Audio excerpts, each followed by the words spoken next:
Hello and a warm welcome to Federal's special program, Capital Beat. Rahul Gandhi, in his maiden speech as the leader of the opposition in Lok Sabha today, lashed out at the central government and went all guns blazing against Prime Minister Narendra Modi. He, in fact, caused a massive row with his remark on Hindus, where he actually said that those who call themselves Hindus only talk about violence. And this he underlined it very well.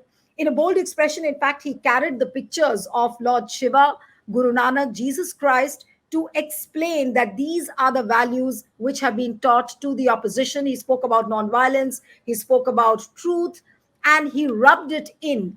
And Prime Minister Narendra Modi, in fact, got up twice to intervene in the course of Rahul Gandhi's speech. I don't think it has ever happened.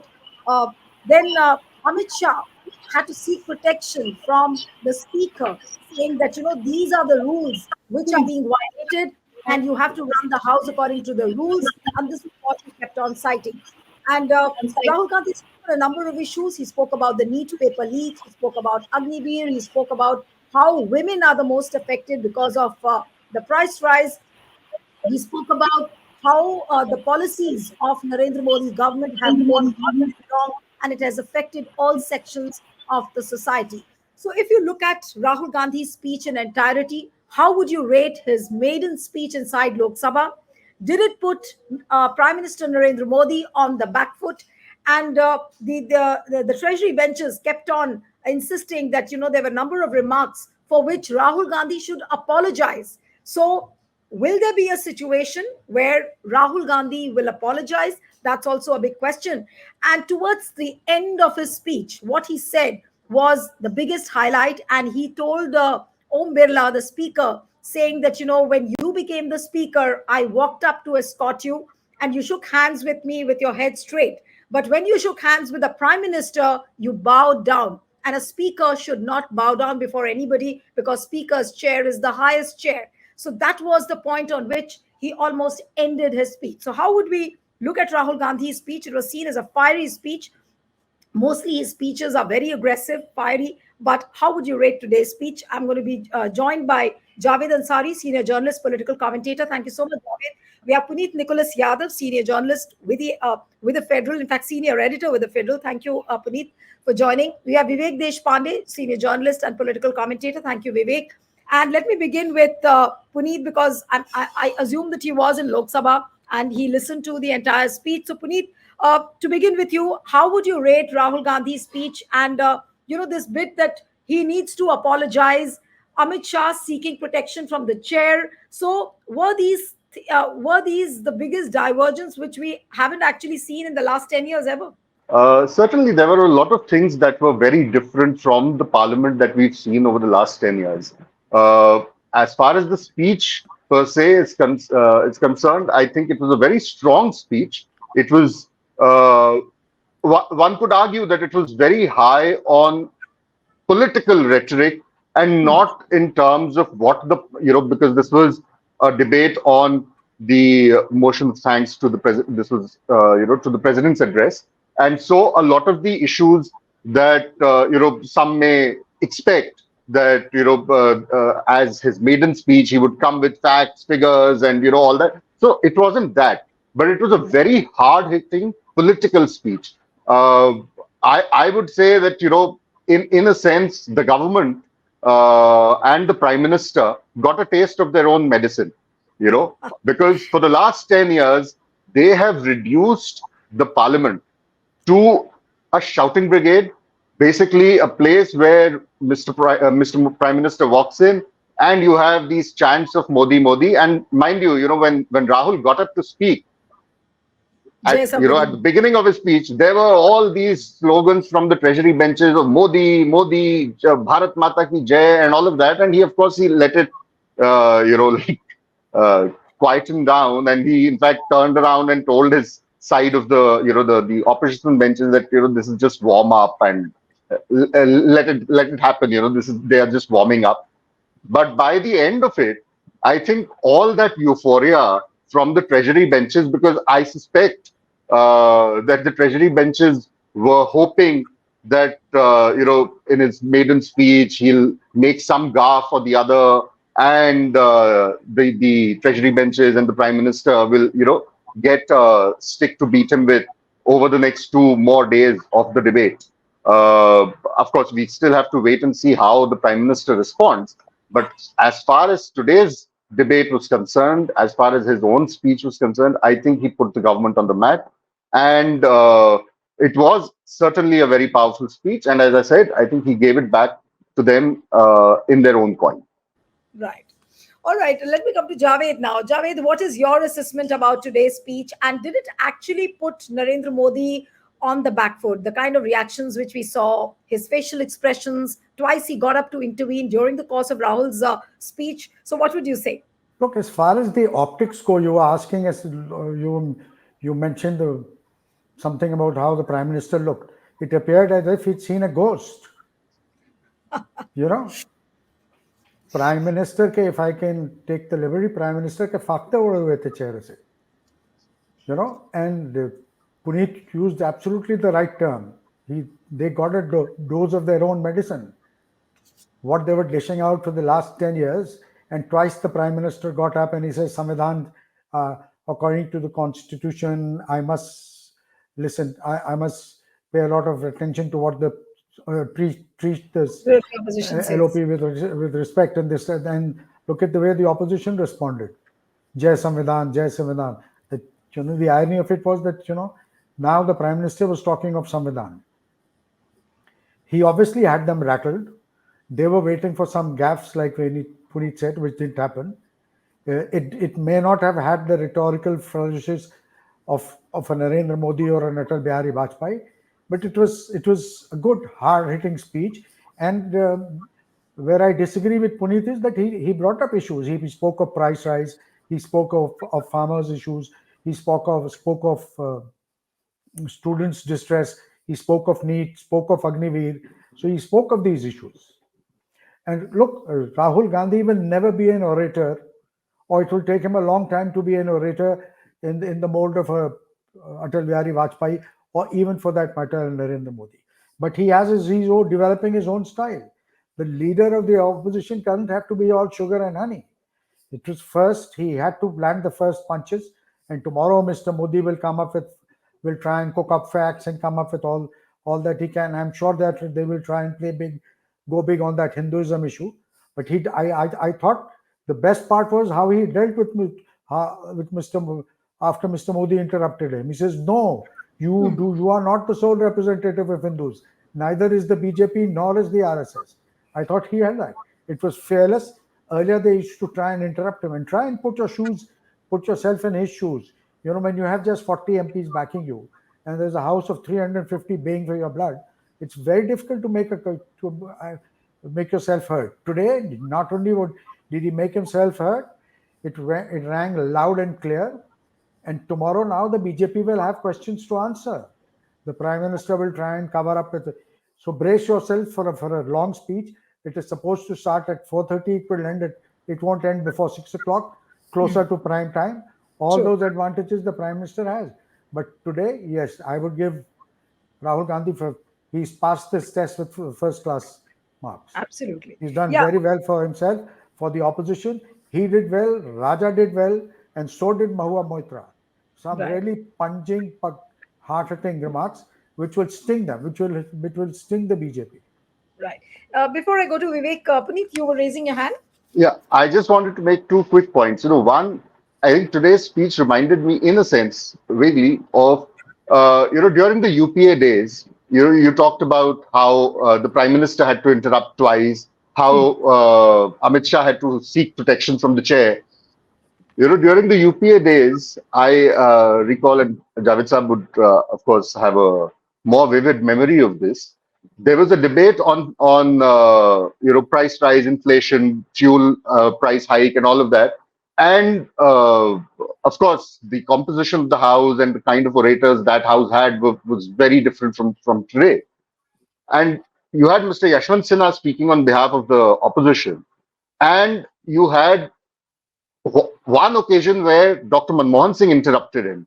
And one occasion when Mrs. Sonia Gandhi got up and made one remark.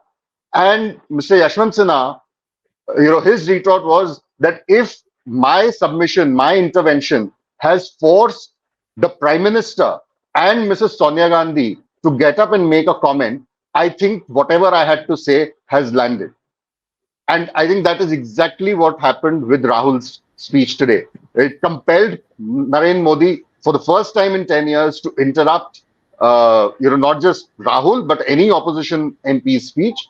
It compelled Amit Shah to get up and ask the chair for protection. I think, uh, Heard this. since Javed Saab's taken one liberty, let me take another. It almost, there was a BJP MP who I met later on who quoted a dialogue from a Nawazuddin Siddiqui film where he said that, the way, the Home Minister was asking for protection from the chair, Om Birla would have said to himself, Apuni Bhagwan hai, you know, Lagta hai Apuni Bhagwan hai. बिल्कुल. And I think the other point was that it's not just Rahul making, like Javed Saab said, that, it's a different house.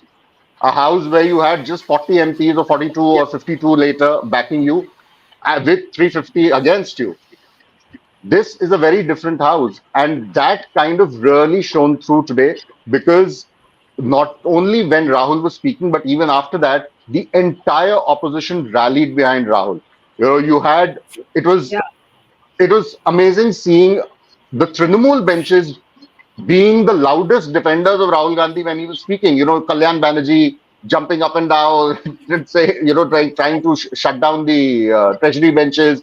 You had Mahua Moitra repeatedly, referring to Rahul. You had almost everybody from the Trinamool benches, Trinamool side, was, completely rallying behind Rahul. So I think that also uh, is something that's very different, and it's also equally important for this house that the opposition, the kind of slight fragmentism that one fragmented opposition that one saw or one had hoped might continue in this uh, parliament too.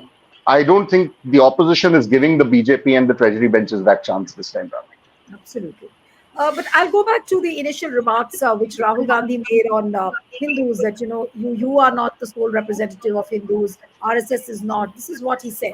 Now coming to you, the way he flashed the pictures of Lord Shiva, he flashed the pictures of Guru Nanak, Jesus Christ, saying that this is the Abhay Mudra which we follow. He spoke about the Abhay Mudra. And a lot of people from the treasury benches said, and that this is the rule which says that you should not bring in any kind of pictures or any kind of projections like this within the Lok Sabha. Do you think that was one bit where Rahul Gandhi went wrong, or he completely justifies what in a way he wanted to say? Vivek. Yeah, Nilu, I think that's a very important point. You see, this election was characterized by people actually leaving the issue of religion far behind the other important issues like inflation, like unemployment, then the issue of constitution. So people themselves, when they have decided that religion is not the most important issue, then you should be the last person as an opposition leader to kind of bring in any kind of religious symbolism and just trigger a debate, which is a very, very slippery debate always, which is a very treacherous path to go on. So, when there are issues which Rahul Gandhi very earnestly raised during his speech, like the issue of need, the issue of Agniveer, and many other issues he flagged during his speech, long speech, which is fine. I mean, when there are issues, you should the greatest care that one has to take from anyone from the opposition has to take is to avoid the slippery ground of issue a religious debate, that because that is something which the people have themselves decided to leave behind. So why do you want to plunge back into it? So that's the point I would like to make. And maybe the symbolism of Shiva was to kind of underscore that Shiva is a god who is acceptable to all, including tribals. So maybe he was trying to pit Rama against Shiva against Rama or something like that. We have seen in the past in Parliament even slogans of Jai Shri Ram have rent the air. So maybe Mr. Rahul Gandhi wants to bring in a more inclusive God from the opposition side. But I think that's a very silly debate. Let's not go into any religion until unless that debate has been initiated by the BJP itself. Then you have to give it back to them in terms of whatever your interpretation of the religion is, whatever your interpretation of the Hindu philosophy is, or Hindu philosophy is, that you can always say when the issue comes up. But when there is no such point to be made, it's not necessary to go back to those issues on your own. Then you should avoid it. So, because then the BJP also has its own view of Hindu religion, which is acceptable to a large audience. So let's not get into that, because the people themselves have left it behind. But it's good that Rahul Gandhi has been able to raise many major issues which are confronting the people, particularly the Agniveer issue and the NEET issue. And I think the infrastructure issue is the most important issue currently. Several airports have witnessed very poor infrastructure, and as a result of that, the roofs have collapsed. Ayodhya has seen a major problem where a lot of waterlogging has been there, and the road leading up to the temple has been now it has a lot of problems. So those issues, infrastructure related issues, must be highlighted at the moment. NEET and infrastructure, these are the two most important issues where the BJP has nothing to say, nothing to answer, nothing to reply. What is going to be BJP's response to the Ayodhya issue, the infrastructure issue, airports issues? Nothing. Not on the issue of NEET. What does the BJP have to say? I'm sure Mr. Modi, when he rises to respond to these opposition allegations, he is not going to touch either NEET or Ayodhya or the infrastructure. He will avoid all those issues where he doesn't have any answer, like he did it in case of Manipur last time. you know so you take this from me that Mr. Modi will not respond to issues where he has absolutely no answer, and that is where you have to hit very hard, and that is where the opposition, and of course, I mean, as Puneet has rightly said, the composition of the Lok Sabha this time is completely different. It's almost on equal footing. The battle is on equal footing, and it's not lopsided like it was in the previous. And the opposition has gained in a lot of confidence because the people have stood by opposition, by themselves. The people have fought this election more than the opposition, and that has given opposition a great deal of strength, with which I think they should continue to hammer on people's issues and try to avoid the issues about religion. Only when the BJP raises it, the opposition must respond, and respond very, very strongly to it. Of course, I mean, you have to take it up very strongly when it is raised by the BJP, not by yourself, because people don't want those issues now. That is one thing which the opposition must keep in mind. Nilu. Right. But Puneet, talking about Lok Sabha Speaker Om Birla, what would you say to his attitude? Like the Treasury benches kept on citing the rule book that this is the rule, which Rahul Gandhi is violating, but he didn't speak much. So did we see a much more flexible Om Birla who was accommodative of Rahul's views, and which is why Amit Shah had to seek protection like twice? And Amit Shah was seeing this immediately happening, that what has gone wrong with the speaker? He's trying to in a way accommodate Rahul Gandhi's views. So is that something which really perturbed? And what would one say about Om Birla's attitude today, the way he handled Rahul's speech? I think we'd be sort of jumping to a conclusion by saying that this is how it's going to continue. Let's wait for, it's still very, very early days for this parliament. So let's still wait and see how Om Birla conducts himself. But certainly today, whether, as far as parliamentary courtesies and conventions are concerned, whether it was the right thing or the wrong thing to do is a different matter. But most certainly, Rahul took the speaker to the cleaners today, and I don't think there's been any speaker, at least in recent memory, who has been so, for the lack of a better word, lambasted by the LOP on the floor of the House and told that, you meet me with a straight back, but when you meet the Prime Minister, you bow down, and all kinds of things. And, the other insinuations that come with that kind of a argument. And to be honest, I think it's something that Mr. Om Birla brought upon himself by his conduct in the previous Lok Sabha, and in fact the last 2 days of the current Lok Sabha. So it's certainly something that should have that possibly would have caught him by surprise and shook him a bit. But I wouldn't want to say jump to that conclusion that because of this from tomorrow onwards Mr. Om Birla will start conducting himself differently. I think we'll have to wait for that, and you know. He may have made some noises today about ye mere sanskar aise hain and things like that, but still let's wait and see how he conducts himself. No, but Javed, I'll come to you. The very fact that Om Birla, gave an explanation later on when Rahul said that you bow down before the Prime Minister. So he said that my Sanskriti, my culture allows me to bow down before the people who are elder to me. That's what he said. But the fact that he was almost charging at the chair, and I think Amit Shah also pointed out that these are like accusing the chair. You can't accuse the chair. This is what the rule says. So was Rahul Gandhi being a little immature-ish with this approach, or was it okay when he was speaking? And you can give him that leeway. Look, the impression that I get is that the opposition has psychologically put Mr. Om Birla under the scanner on the back foot. He now realizes that he's under the scanner, that he cannot get away with all that he did in the previous Lok Sabha. And let me also tell you, now, given the numbers that the opposition has, it's fairly even Steven now in the Lok Sabha.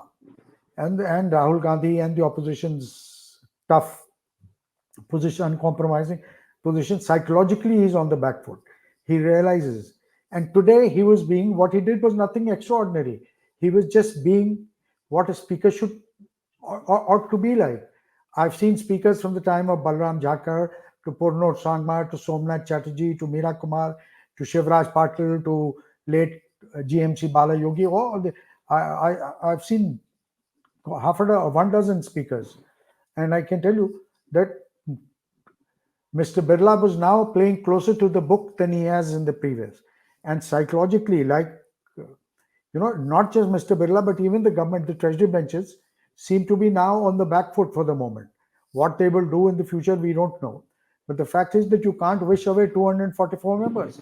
And the opposition never loses a chance to remind them of that. But the very fact, Javed, I was just, reminded of when Amit Shah kept on saying that, Rahul Gandhi is misleading the House. Say, for example, when he was speaking on Agniveer, then Rajnath Singh stood up and intervened. Then similarly on when he was talking about MSP, then Shivraj Singh Chauhan intervened at that point of time. And towards the end of the speech, when Rahul completed his speech, and Amit Shah said that, he should be allowed to authenticate what all he has said. He has to validate all what he has said. So do you think that the speaker did mention about this, that yes, I'm going to ask him to authenticate in his own way? He said that iska satyapan hona chahiye, something like that he said. Now, the point is that will speaker give any direction of that sort? Can he give it? Well, the speaker has a lot of powers and he can, but then just the same yardstick will apply to the opposition as well, to the Treasury benches as well, no? And like he said on the MSP issue, he says you've given MSP, but you haven't given a legal guarantee. Yeah. So their political speeches cannot be, you'll be setting a new precedent if every political speech has to be authenticated. And what is good for the goose is good for the gander, then the Treasury benches will also have to start authenticating. And just let's not forget, and a lot of things in the House are said for the moment, it shouldn't be really taken too seriously. And if the speaker decides to, if he, beyond a point, he can't press ahead with the facts. He can't force Rahul Gandhi. There'll be another standoff. Right now, the speaker is just trying to do some, trying to improve his image, trying to at least act, trying to be at least be seen as acting impartially. So irrespective of what the intent may be. So if you're going to start doing all this, so from day one, he cannot adopt an antagonistic attitude towards the opposition. He must at least be seen as trying to bridge the gap. Right. Now, we are discussing how rattled is BJP with Rahul Gandhi, and I'm just looking at the X, which was formerly called Twitter. The top three trends are related to Rahul's speech. First, top trending is Rahul Khan, because he's spoken against the Hindus, so he becomes Rahul Khan. He Second, hasn't, sorry. I think you need to correct yourself. He hasn't spoken against the Hindus. He's no, spoken of how the BJP has been misusing Hindus. yes, so this is what how BJP is distorting it, that he's spoken against the Hindus, and which is why the trend Rahul Khan is trending. Second trend is Amit Shah, of course, how he kept on intervening and interjecting what we have discussed, and the third trend is the Abhay Mudra. Now, Vivek, coming to you now, what is going to be the reaction over the next, like today? Of course, the primetime channels are going to be discussing only this, and we can expect what BJP spokespersons will be doing, will be saying. But what can you expect tomorrow and day after? Of course, Prime Minister, as what Javed also said, that he will come up with his own explanations in a long speech. But what else could be the repercussion of this Rahul Gandhi speech? And we must not forget that there is also a case which is pending against Rahul Gandhi, where he has to appear in person in a Sultanpur court. Yeah. What you say on the floor of the House cannot be challenged in a court. It is not subject to defamation. Breach of privilege ho sakta hai, but it cannot be challenged in a court. He can't be taken to court for it. Okay. Yes, Vivek. So what else could be the repercussion which we could see over the evening and tomorrow? Yeah, Nilu, I will repeat what I said earlier. I think Rahul Gandhi should not commit the mistake of initiating any debate on any religious issue. Let the BJP rake it up, and then you respond, because the people who have voted for you have relegated religion to the background. They have given attached importance to issues other than the religion. So your duty is to stand by the people who have voted for you, and they don't want these issues to muddy their daily life again. So Rahul Gandhi has to take care that he doesn't get into that onto that slippery slope, and give BJP a handle. Now, as you said, this Twitter trend, this will go on now for a while, and BJP does this to the best of its ability, because BJP can do this, and let's not give BJP any chance. That is what the strategy should be of the opposition.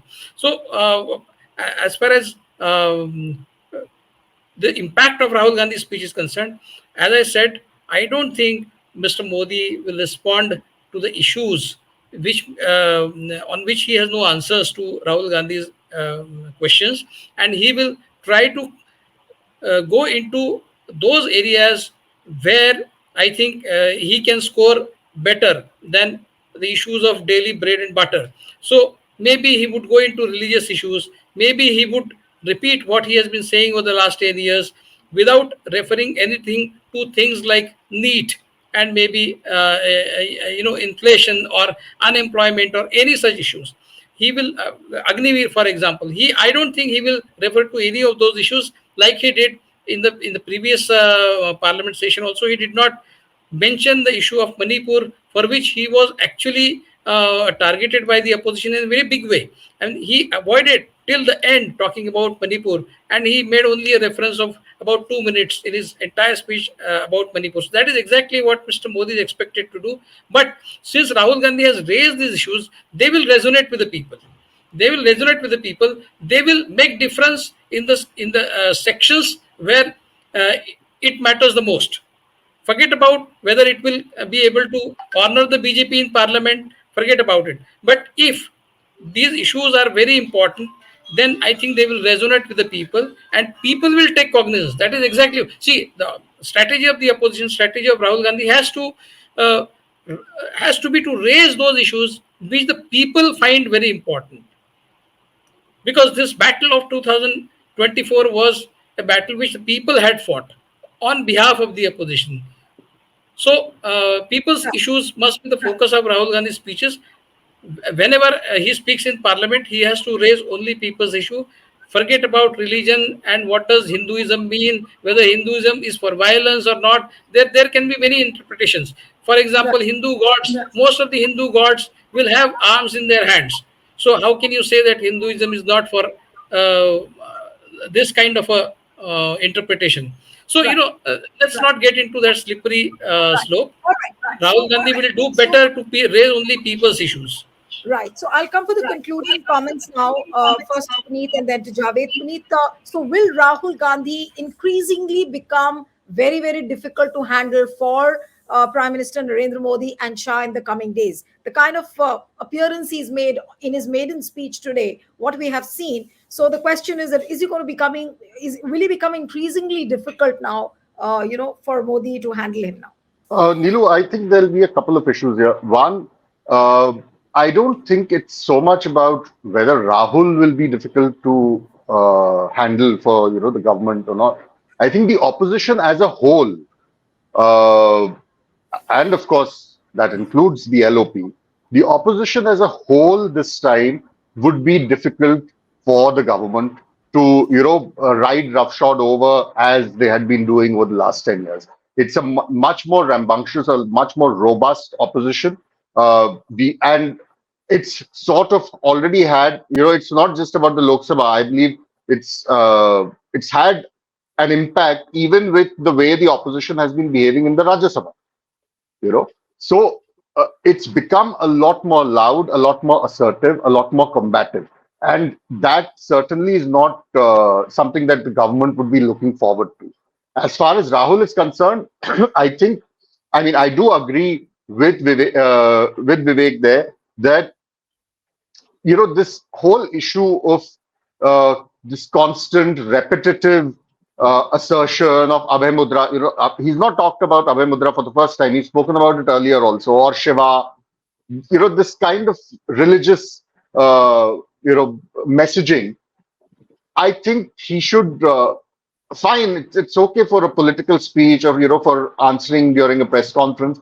I don't think that's something he should bring to Parliament with him, unless of course he's provoked to do it, which is a different matter. But suo moto, bringing that up, because you're basically then talking on a plank on which the Prime Minister is a master, and he will, of course, what the Prime Minister is not good at is speaking impromptu, and that's why perhaps today he went a bit haywire and Rahul got the better of him.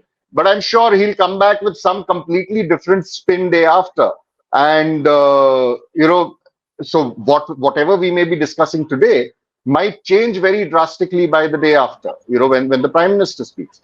So I think he's very good. Rahul is excellent when he's talking about people's issue. I think he should stick to that. He should talk more about people's issues.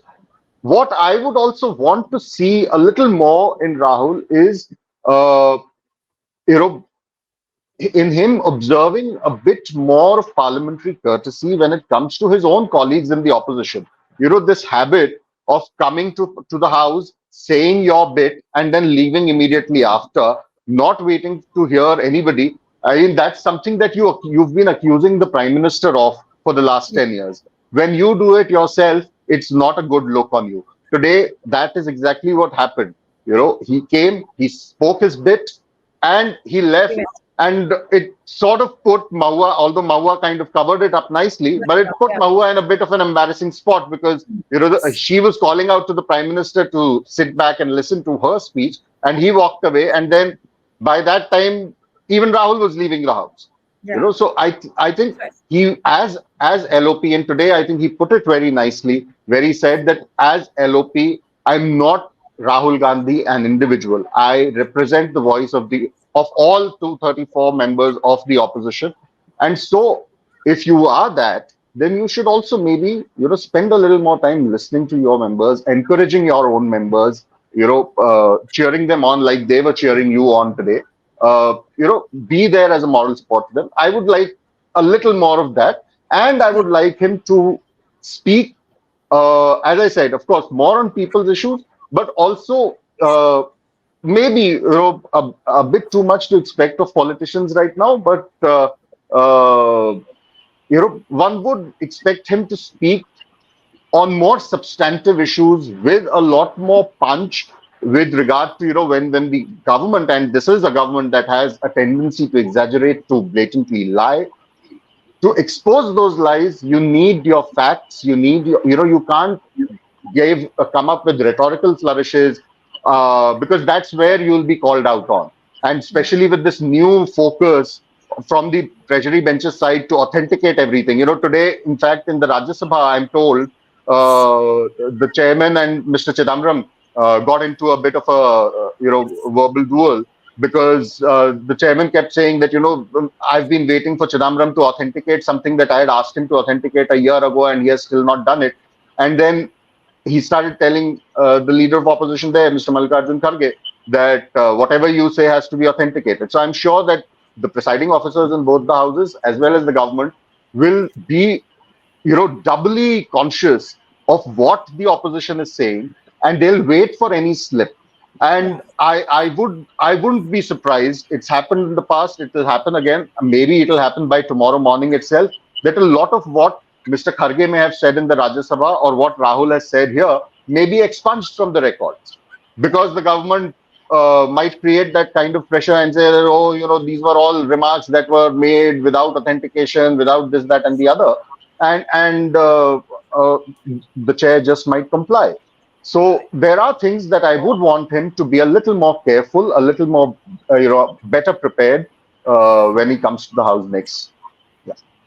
Right. There's a significant point. And in fact, he also mentioned, and Javed, I'll come to you for the concluding remarks for the show, where he said that, I don't even, I mean, I not only represent Congress, but I represent the entire opposition. And my love and affection for all the parties is the same. In the end, looking at what and how Rahul Gandhi spoke, so has he arrived as the leader of the opposition, or still there is a long way for him to prove himself with his style, with his facts, as what we just pointed out, that he needs to be a little more mature-ish, with putting out facts, with bringing in more punch. So, what would you really say towards the end? Look, he's covered a great distance, but he still has some way to go. And he will not be judged just by one performance, but how he does over 5 years. Puneet makes a very significant point. You have to be there. You need to show respect, not just to your fellow opposition, but the LOP needs to sit there. He doesn't have to intervene in every debate. You don't have to win every argument, but sit there. There cannot be a better learning place than the Parliament of India. Sit there throughout the session. At least I can tell you, from the time when his mother became the leader of the opposition in 99. She had come from a totally different background. She had very little to do with Parliament. Her aversion to politics was very well known, yet she took on the mantle. The first time she gave us a speech in Parliament, she was reading from text and her knuckles had turned white. She held the paper so tight, but she covered that. He'll have to get an organized mechanism in place where people to, once the secretariat is set up, there'll be people, and then his party people should also be there. He needs to have a good deputy leader who will handle the day-to-day issues, but he needs to spend a lot more time. And I agree with Rahul. You have to stay away from all these religious issues and all. You may win a point, you may land a punch, but that doesn't. This is their turf. You can't beat the BJP on their turf. Stay on issues which the people have approved, which people can relate to. Now, tomorrow I can bet my last penny the Prime Minister will devote a substantial portion of his speech on this. कि मेरी तो आत्मा को, मैं तो रात भर सो नहीं पाया, मेरी तो मेरे को हजारों फोन आ रहे हैं, मेरी आत्मा को इतनी तकलीफ पहुंची, मैं कभी इतना शर्मसार नहीं हुआ कि मेरे धर्म को, मेरी religion, God knows what kind of antics he'll be up to on the floor of the house. But that being said, Rahul will learn just as everybody else will. These are early days. Sometimes you need to, empty the barrel. There's a lot of fire in the belly. They also needed to have a go. So now that being done over a period of time, he will have to get into issues. He needs to put a team together like his mother did. She had a team together. People used to prepare her speeches. People would come up with research, come up with hard facts, and then you take it from there. So I won't judge him on the first day. Good, hard-hitting speech. He's landed quite a few punches. The BJP has to. But one thing is for sure, that the BJP will constantly spend the next 5 years looking over their shoulder. He is breathing down their neck, and whatever may be his frailties, the BJP, by targeting him and by having a go at him, just the fact that half a dozen cabinet ministers were getting up to interact him and fact check him, just proves that, मुझे like one Congress leader mentioned one, that he says, the Gandhi family appears in their dreams also. This is their worst nightmare come true. तो उनको डर लगता है कि so they've helped build up this mystique, Rahul Gandhi's mystique. Right. So we'll have to wait and watch how Prime Minister Modi responds to Rahul Gandhi's speech. We'll have to edit here. Thank you so much, Javed Ansari, Vivek Deshpande, Puneet. Thank you so much for joining. And one appeal to the viewers who are watching this discussion: subscribe to our channel, send us a feedback, and stay tuned to the Federal.